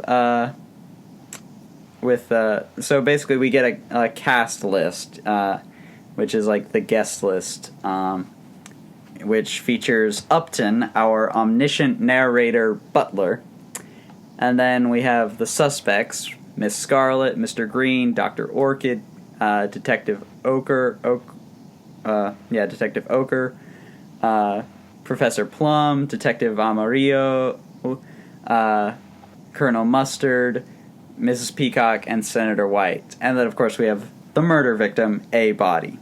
I did actually Google Clue to double check like what all these characters were like from the game. So yeah, A Body. Upton is probably my favorite character so far because he's amazing. He's a joy. He really is. So basically, the issue starts. Mr. Body welcomes everyone to his mansion. They all sit down to eat dinner, and these are all very different people with very different, different clashing ideas and all that. And so things naturally get off to a very, very rough start. And all that, with people arguing. Like, for instance, we have Mr. Green, he's kind of like a Martin Shkreli kind of pastiche, like is how he read to me. And then we have Miss Scarlet, who's a pop star from Australia, and all that. And Mr. Body's just desperately trying to keep the peace between all his guests. And then, of course, after dinner, everyone kind of goes to the living room, at this derelict mansion on a rainy night. And then Mr. Body gets shot. Or at least we assume he was shot because there's a loud bang. And immediately, the suspicion, everybody's like, questions who's done, that's the thing, it's a mystery. It's a whodunit. And the detectives arrive, unfortunately, and of course, by the time they get there, there's no way to get out. And the issue ends with one of the suspects being murdered herself. So now it's a question of who is the killer, and we leave off to be continued next time. Alright, so I got the issue digitally, and one of the things about this comic is if you get the different variants, you get a different sort of ending. So, Callum, what ending, like, what sort of post, after the back matter scene did you get? So I have got the detectives going through a study, I guess, and coming across a how to lose friends and isolate people book, and then they hear the scream, which I'm guessing it's going to be the same for every digital copy, surely. Yes, because that's the one that I got. So, I probably, just because I'm an obsessive wiki editor type like this, I will probably, when I go to my comic book store next, get the other two variants in print. Because, I'm guessing, what is it, sort of regular sub A, sub B, each one has a different one, and then I'm guessing this is the regular ending. Yeah, so So yes, and this is supposed to sort of give a clue as to who was the is the killer.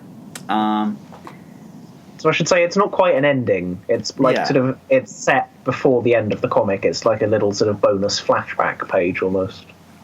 Yeah, it's essentially a bonus that will either be a clue or could be a red herring. So, so yeah. Now, I actually really enjoyed this. Like, I'm a big I was a big mystery reader as a kid.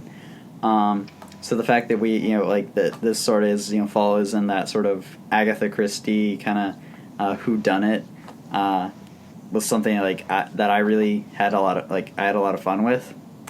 Yeah. But I'm interested to hear what your thoughts were on it. Oh no, yeah, it's such a fun issue because I think they were clearly aware that if you just did a Clue or Cluedo comic and just played it straight and did just a murder mystery, like it's never going to be that remarkable. Like you'd end up writing just a kind of reasonably stock murder mystery. So instead, they clearly decided to say screw that and go with this sort of glorious sort of like meta-fictional send up of the genre instead. That's brilliant.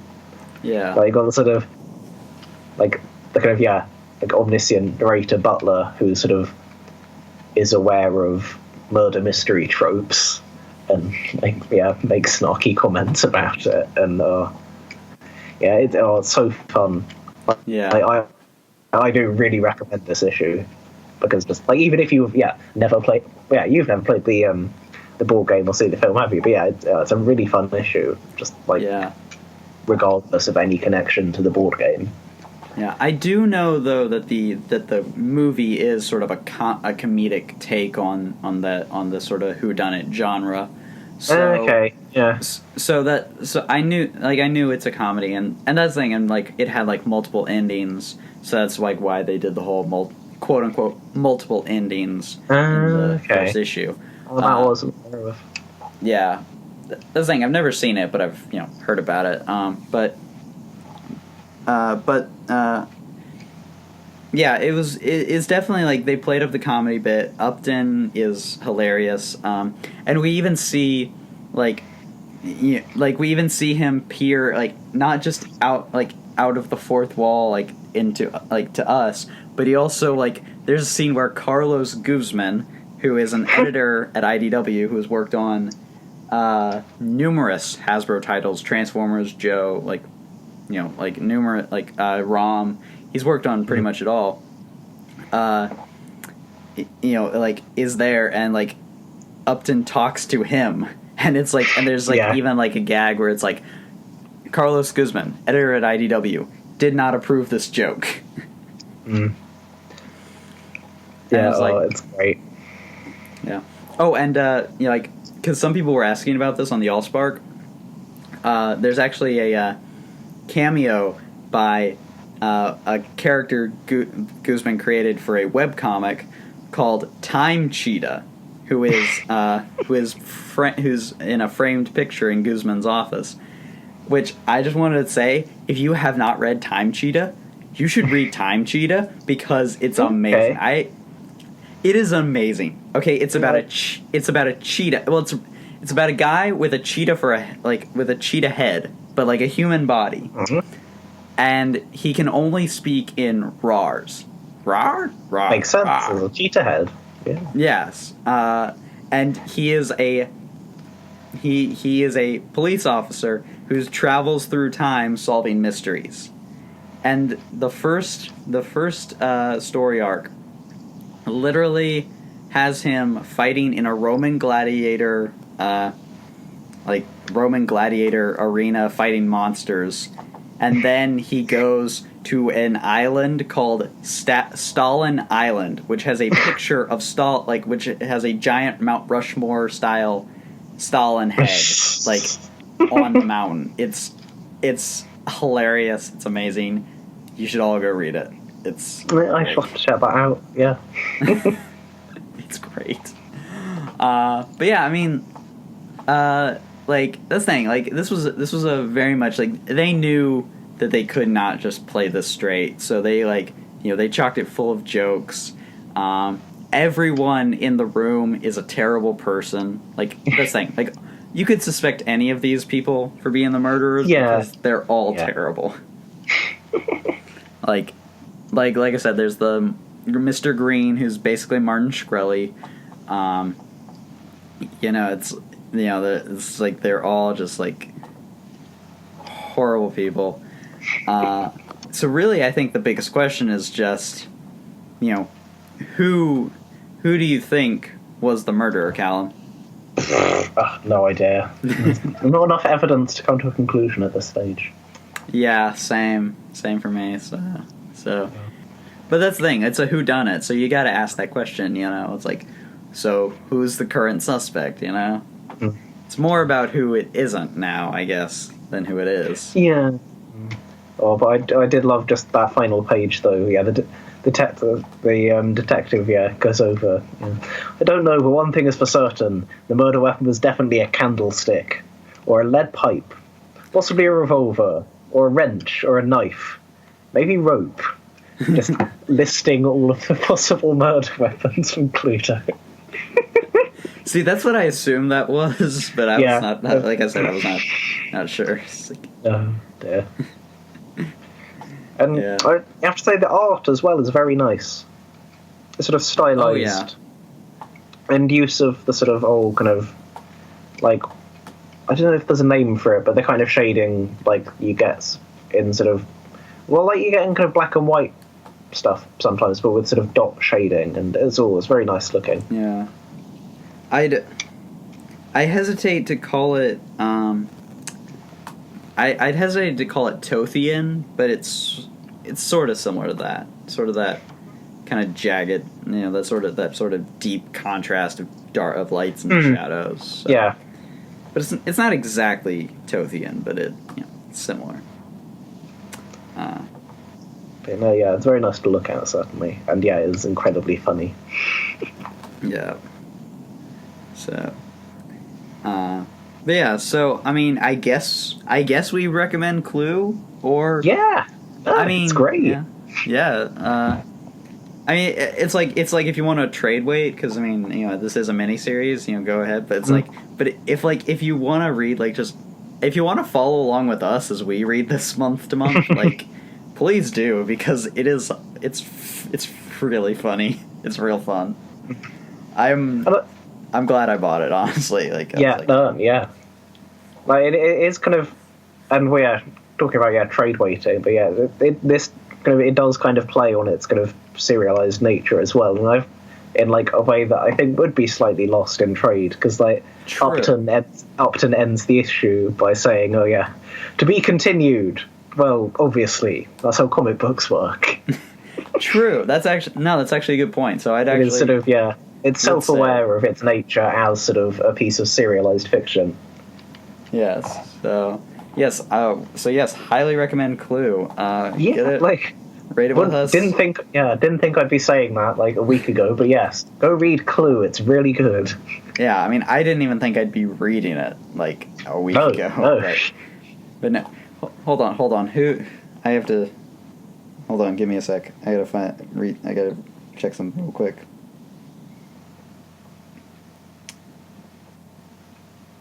I'm gonna call someone out, right? I see. Because across on this final page is the Hasbro Tribune page that led us here, and well, actually, which month is that? Okay. Oh, this is actually a June issue. Yeah, it's not June. delayed. It's something from IDW got out on time. Well, like the Transformers titles. Well, Optimus Prime and Lost Light have mostly just about kept on time, haven't they? Yeah, true. But no, I'm just looking at John Barber's photo with I forget the name, but Buster's real life inspiration just being adorable. Broadside. That whose fault it is? That's whose fault it is. That's Joe. It's your fault. It's all her fault. But calling you out. But what a pleasant experience it's been. Yeah, I am definitely in for the miniseries. Yeah. Yep. So, hopefully there will not be another Gosh, what was it? Was it episode 3? Was the... Yeah, it was last episode. That's where we had, like, Salvation and, like, we had, like, 8 books to cover. Hopefully we won't have another one of those, because that was like, oh, boy, yeah, we have 2 weeks worth of comics to cover. Yes, actually, when is issue 2 set for, according to Comixology reckons 19th of July, so yeah, possibly this book will stay on schedule even. Like, imagine that. I mean, it is a mini-series, so who knows, maybe that will be able to stay on better than an ongoing. Yes, but that'll just about do it for this week. Yeah. So I'm trying to think if there's anything. Oh, I can say one thing. I will actually not be on the next episode because I have a family trip to go on, which means Callum here will be hosting the episode with a special guest who I don't know who the special guest will be. I don't want to have to monologue about several comic books for a couple of hours, so I hope I can find a special guest. I hope you can too, like... But yes, so hopefully we will have a special guest next week. Like, that's the thing, I kind of want him, like, I kind of want Callum to just find someone else to host, and I don't even know until he sends me the recording to edit, because I don't even, like, want to know until then, but yeah, but I will not be here next week, but I will hopefully be back for the next episode, like, I'm sure I'll be back for the next episode, so... Hopefully nothing, like, really big comes out in the next couple weeks. Actually, what I've got here, I've started keeping track since we've started doing this of the predicted release dates on Comixology. So what next episode potentially will be Till All Are One number 11, G.I. Joe number 7, Misfits Infinite number 1, so part 2 of the Infinite overall crossover, Optimus Prime 9, and Wrath of Karza number 3. So, yeah, 5 books, potentially. Yep. So, that'll be fun. At least I'm not missing a Revolutionaries issue. That is always the most fun. But yeah, so that'll, I think, just about wrap it up for this week. So, thank you all for joining us on another episode of Action and Adventure. Callum, where can the lovely listeners find you on the internet land? So I am on Twitter as Jalaguy, Jala Guy, and also under that name all around the internet, Allspark, TF Wiki, IDW Hasbro Wiki, occasionally other Transformers boards, Tumblr, same name everywhere. It'll be easy to find, no doubt. Yes. You can find me on Twitter at Daniel Adkins PRD. That's kind of my primary platform. I'm also on the Allspark, as well as editing TF Wiki and IDW Wiki, whenever I get the chance. Other Transformers boards sometimes as Daniel Adkins, sometimes as other names. You'll see me. You'll know me when you see me. Trust me. Where I will usually on some boards I'm defending the honor of the IDW Universe on the Hasbroverse from stupid people who don't like change. But no, I'm also on Tumblr at Daniel Adkins blog. I'm like I said, I'm very boring. I just keep to my usual name. And of course, you can continue to follow us, Action and Adventure, on Twitter at Hasbro U Podcast, where every week we post the iTunes previews of books, and of course we're always reporting on the news relevant to the Hasbro Universe. You can find us on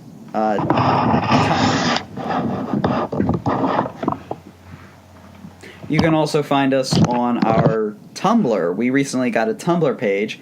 We're not super active on there, but we're going to try to work on that, especially now that we're promoting it. So it's like now we kind of So if you go follow our Tumblr, now we're kind of have to be active on that. I do wonder if I can link it to the Twitter somehow. Yes, that would be great. And of course, you can listen. You can find us and listen to more episodes on our Libsyn page, hasbrouniverse.libsyn.com. And of course, you can find us on iTunes and Google Play. iTunes, and while you're on iTunes, why not leave us a review and tell us ways we can improve, and that's really one of the best ways to help us out is to leave us a review on iTunes. And we always love hearing your comments and all that. So feel free to interact with us on all the stuff. And we also have a thread on the allspark.com where you can discuss all of this. Where you can discuss the latest episodes, and hopefully next week I will also have a bonus episode. I was unable to get it out last week because my week was super busy last week. But while I was at Heroes Con, I was able to record some interviews with some Transformers artists. Who are they? You're going to have to listen in to find out. And we will see you all next time on Action and Adventure. Take care, everybody. See ya!